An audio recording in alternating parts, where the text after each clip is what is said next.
আজকে আমি বরিশালের দিকে যাবো।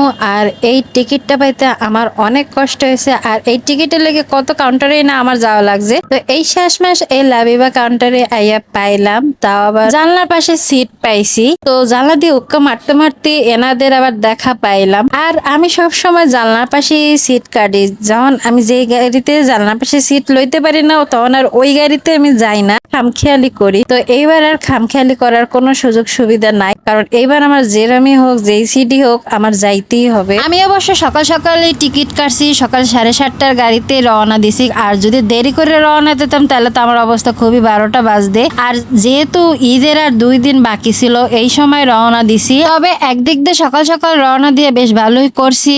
8টা কি 8:30 বাজতে পারে না, এর মধ্যেই রাস্তায় প্রচুর পরিমাণ জ্যাম শুরু হয়ে গেছে। আর যদি দেরি করে রওনা দিতাম তাহলে তো আমার এই জ্যামে জ্যামে দিন কাটতে যাইতো। যাই হোক, বেশি জ্যাম পরে নাই, তাও আবার সায়দাবাদ দিয়ে ওই সময় একটু পড়ছিল। তো কথা কইতে কইতে কিন্তু পদ্মা সেতুর কাছে চলে আইছি। এত লং জার্নি আমার ভালোই লাগে না, সব সময় মনে করে গাড়িতে চললেই যেন একটু পর পৌঁছেই যাই, রাস্তা মোড়ে মনে হয় যেন শেষই হয় না। এরপর এক জায়গায় বিরতি দিল, তো এই আমরা বিরতি স্থলে নামলাম।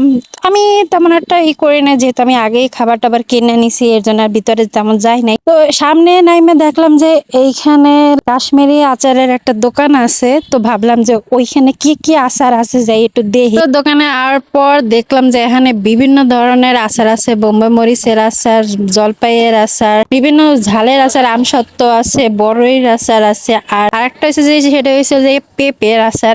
পেঁপের আচারও দেখছি। আর এই আচারের দোকানটা ছিল কক্সবাজার কুয়াকাটার দোকানের মতো, এখানে সব ধরনের আচার কিন্তু আছে। এবার রেস্টুরেন্টের ভিতরে একটু ঢুকলাম, ঢোকার পর দেখলাম যে এখানে অনেক ধরনের মিষ্টি মিষ্টি আর এক একটা পিস হচ্ছে যে 50 টাকা কইরা। একে তো খাওয়ার সময় নাই, আর এখন 50টা টাকা দিয়ে আমি মিষ্টি কিনা খামো না, একলা বরিশাল জায়গায় খামো। আর আজকে আমি ভিডিওতে কি কি কইছে আমি জানি না, আর বয়সও দিছি রাস্তায় বইয়া। তো বরিশালের ভিডিওগুলো এক এক করে দেওয়া আজকের মতো এ পর্যন্ত। আল্লাহ হাফেজ।